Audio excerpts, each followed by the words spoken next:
So what's up guys, good afternoon GTA Cars. Medyo mainit ngayon tanghali. So feature natin to, itong sold na EcoSport natin 2017 na trend variant automatic. Hindi po yan black edition, pinablock lang yung mags niya. Pero kita nyo pogi kasi diba. So bagay apat na gulong, magandang brand pa yan, Bridgestone. So alaga kasi ito ng previous owner, kaya wala na kayo masyadong sipin dito. Pero dadaan yan sa ating SOT syempre. Cooling system, palit yung ABS module, transmission, syempre kasama po yan. And detailing ang ating final step, kasama po yun.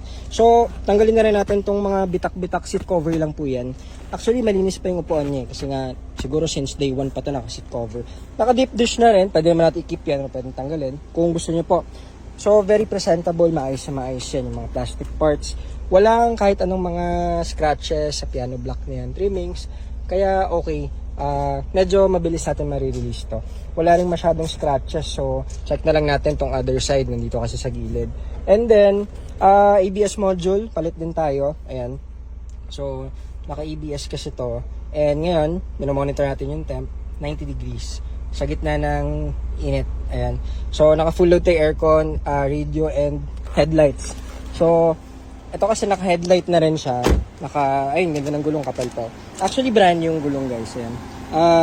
2024, manufacture date, 4 po yan. So, technically, bumili kayong brand new na Bridgestone. So, medyo may kamahalan din kasi yan.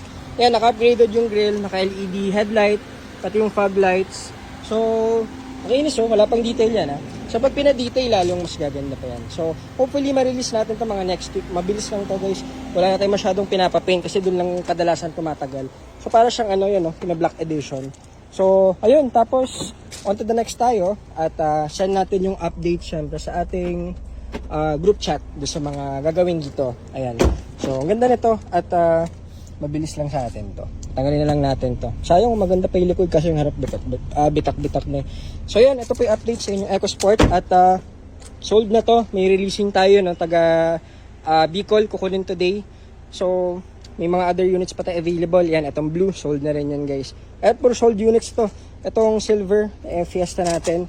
Ito kay ma'am, yung pa-repair sa atin galing Qatar. And ito sold na rin to, guys, for mga next natin for releasing. Okay, so yun muna. At finiture lang natin tong poging EcoSport na silver. At for releasing na rin natin tayo. Mga up next natin.